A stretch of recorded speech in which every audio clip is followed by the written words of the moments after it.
द्वितीय अध्याय आग्निध्र चरित्र।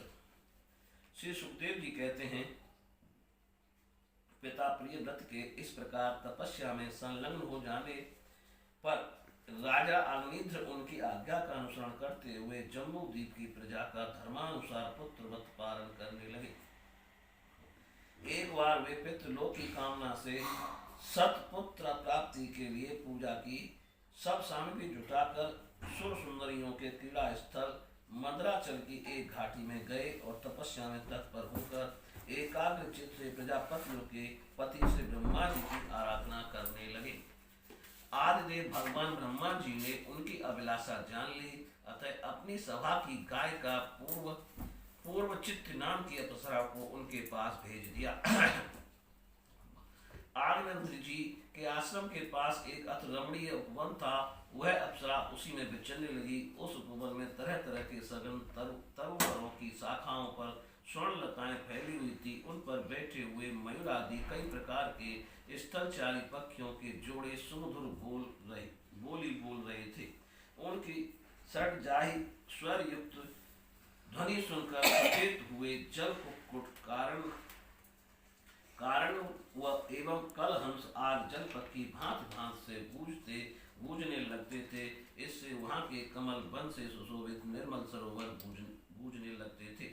पूर्व चित्त की विलासपूर्ण सुललित गतिविधि और पाद विन्यास की शैली से पद पद पर उसके चरण रूपों की झंकार हो उठती थी। उसकी मनोहर ध्वनि सुनकर राजकुमार अग्निध्र ने समाधि योग द्वारा मूंदे हुए अपने कमल कली के समान सुंदर नेत्रों को कुछ कुछ खोल कर देखा तो पास ही उन्हें वह अप्सरा दिखाई दी। वह भ्रमरी के समान एक एक फूल के पास जाकर उसे सूंघती थी तथा देवता मनुष्यों के मन और नयनों को आहार्दित करने वाली अपनी विलासपूर्ण गति क्रीड़ा चापल्य लज्जा एवं विनय युक्त चित्तवन सुंदर वाणी तथा मनोहर अंगावयवों से पुरुषों के हृदय में कामदेव के प्रवेश के लिए द्वार सा बना देती थी। जब वह हंस हंस कर बोलने लगती तब ऐसा प्रतीत होता मानो उसके मुख से अमृत में मादक मधु झर रहा है। इसके निश्वास के गंध से मदांध होकर भौरे उसके मुख कमल को घेर लेते। तब वह उनसे बचने के लिए जल्दी जल्दी पैर उठाकर चलती तो उसके कुछ कलश वेणी और करधनी हिलने से बड़े ही सुहावने लगते। यह सब देखने से भगवान कामदेव को अग्निध्र के हृदय में प्रवेश करने का अवसर मिल गया और वे उनके अधीन होकर उसे प्रसन्न करने के लिए पागल की भांति इस प्रकार कहने लगे। मुनिवर, तुम कौन हो? इस पर्वत पर तुम क्या करना चाहते हो? तुम परम पुरुष श्री नारायण की कोई माया तो नहीं हो? भौं की ओर संकेत करके सके तुमने ये बिना डोरी के दो धनुष क्यों धारण कर रखे हैं? क्या इनसे तुम्हारा कोई अपना प्रयोजन है अथवा इस संसार सार में मुझ जैसे मतवाले मृगों का शिकार करना चाहते हो? कटाक्षों को लक्ष्य करके तुम्हारे ये दो बाण तो बड़े सुंदर और पैने हैं। अहो, इनके कमल दल के पंख हैं, देखने में बड़े शांत हैं और हैं भी पंखहीन। यहाँ वन में विचरते हुए तुम इन्हें किस पर छोड़ना चाहते हो? यहाँ तुम्हारा कोई सामना करने वाला नहीं दिखाई देता। तुम्हारा यह पराक्रम हम जैसे जड़ बुद्धियों के लिए कल्याणकारी हो।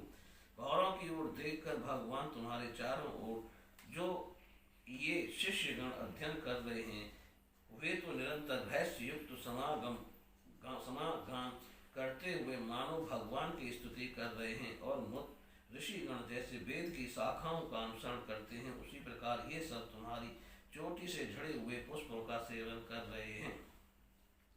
नूपुरों के शब्द की ओर संकेत करके ब्राह्मण, तुम्हारे चरण रूप पिंजड़ों में तो जो तीतर बंद हैं उनका शब्द तो सुनाई देता है परंतु रूप देखने में नहीं आता।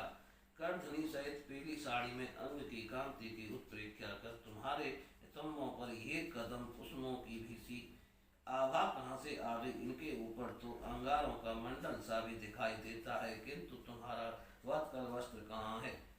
कुकुम मंडित कुचों की ओर लक्ष्य करके द्विजा, तुम्हारे इन दोनों सुंदर सींगों में क्या भरा हुआ? अवश्य ही इनमें बड़े अमूल्य रत्न भरे हैं। इसी से तो तुम्हारा मध्य भाग इतना क्रश होने पर भी तुम इनका बोझ ढो रहे हो। यहाँ जाकर तो मेरी दृष्टि भी मानो अटक गई है। सुबह इन सींगों पर तुमने ये लाल लाल लेप सा क्या लगा रखा, इसकी गंध से तो मेरा सारा आश्रम महक उठा है। मित्रवर, मुझे तो तुम अपना देश दिखा दो, जहाँ के निवासी अपने वक्त स्तर पर ऐसे अद्भुत अवयव धारण करते हैं जिन्होंने हमारे जैसे प्राणियों की चित्तों का क्षुब्ध कर दिया, तथा मुख में विचित्र हाव भाव, सरस भाषण और अधरामृत जैसी अनूठी वस्तुएं रखते हैं। प्रियवर, तुम्हारा भोजन क्या है जिसके खाने से तुम्हारे मुख से हवन सामग्री की सी सुगंध फैल रही है? मालूम होता है तुम कोई विष्णु भगवान की कला ही हो, इसलिए तुम्हारे कानों में कभी पलक न मारने वाले मकर के आकार के दो कुंडल हैं। तुम्हारा मुख एक सुंदर सरोवर के समान है, उसमें तुम्हारे चंचल नेत्र भय से कांपती हुई दो मछलियों के समान, दंत पंक्ति हंसों के समान और घुंघराली अलकावली भौरों के समान शोभायमान है। तुम जब अपने कर कमलों से थपकी मार कर इस गेंद को उछालते हो, तब ये दिशा विदिशा में जाती हुई मेरे नेत्रों को तो चंचल कर ही देती है, साथ साथ मेरे मन में भी खलबली पैदा कर देती है। तुम्हारा बांका जटा जूट खुल गया है, तुम इसे संभालते नहीं। अरे ये धूर्त वायु कैसा दुष्ट है जो बार बार तुम्हारे नीवी वस्त्र को उड़ा देता है। तपोधन तपस्वियों के तप को भ्रष्ट करने वाला ये अनूप रूप तुमने किस तप के प्रभाव से पाया है? मित्र, आओ कुछ दिन मेरे साथ रहकर तपस्या करो, अथवा कहीं विश्व विस्तार की इच्छा से ब्रह्मा जी ने ही तो मुझ पर कृपा नहीं की है। सचमुच तुम ब्रह्मा जी की ही प्यारी देन हो, अब मैं तुम्हें नहीं छोड़ सकता। तुम में तो मेरे मन और नैन ऐसे उलझ गए, अन्यत्र जाना ही नहीं चाहते। सुंदर सींगों वाली तुम्हारा यहाँ जहाँ मन हो मुझे भी वहीं ले चलो। मैं तुम्हारा अनुचर हूँ और तुम्हारी ये मंगलमयी सखियां भी हमारे ही साथ रहें। श्री सुखदेव जी कहते हैं, राजन आग्नेय देवताओं के समान बुद्धिमान और स्त्रियों को प्रसन्न करने में बड़े कुशल थे। उन्होंने इसी प्रकार की दत्त चातुर्यमयी मीठी मीठी बातों से उस अप्सरा को प्रसन्न कर लिया। वीर समाज में अग्रगण्य आग्नेय की बुद्धिशील रूप अवस्था, लक्ष्मी और उदारता से आकर्षित होकर वह उन जम्मूदीप दीपाधिपति के साथ कई हजार वर्षों तक पृथ्वी और स्वर्ग के भोग भोगती रही। तदंतर नटवर अग्निन्द्र ने उसके गर्भ से नाभि के पुरुष हरिवर्ष इलाव्रत रम्यक हिरण्यमय कुरु भद्राश्व और केतुमाल नाम के 9 पुत्र उत्पन्न किए। इस प्रकार 9 वर्ष में प्रतिवर्ष एक एक क्रम से 9 पुत्र उत्पन्न कर पूर्व उन्हें राजभवन में ही छोड़कर फिर ब्रह्मा जी की सेवा में उपस्थित हो गई। ये अग्निन्द्र के पुत्र माता के अनुग्रह से स्वभाव से ही सुडौल और सबल शरीर वाले थे। अग्निन्द्र ने जम्मूदीप के विवाह करके उन्हीं के समान नाम वाले 9 वर्ष भूखंड बनाए और उन्हें एक एक पुत्र को सौंप दिया। तब वे सब अपने अपने वर्ष का राज्य भोगने लगे। महाराज अग्निन्द्र दिन दिन भोगों को भोगते रहने पर भी उनसे अतृप्त ही रहे। वे उस अप्सरा को ही परम पुरुषार्थ समझते थे, इसलिए उन्होंने वैदिक कर्मों के द्वारा उसी लोक को प्राप्त किया जहाँ पितृगण अपने सुकृतों के अनुसार तरह तरह के भोगों में मस्त रहते हैं। पिता के परलोक सुधारने पर नाभि आदि 9 भाइयों ने मेरु की मेरु देवी प्रतिरूपा, उग्र दृष्टि, लता, रम्या, श्यामा, नारी, भद्रा आदि देवी बीत नाम 9 कन्याओं से विवाह किया। बोलिए श्री कृष्ण भगवान की जय।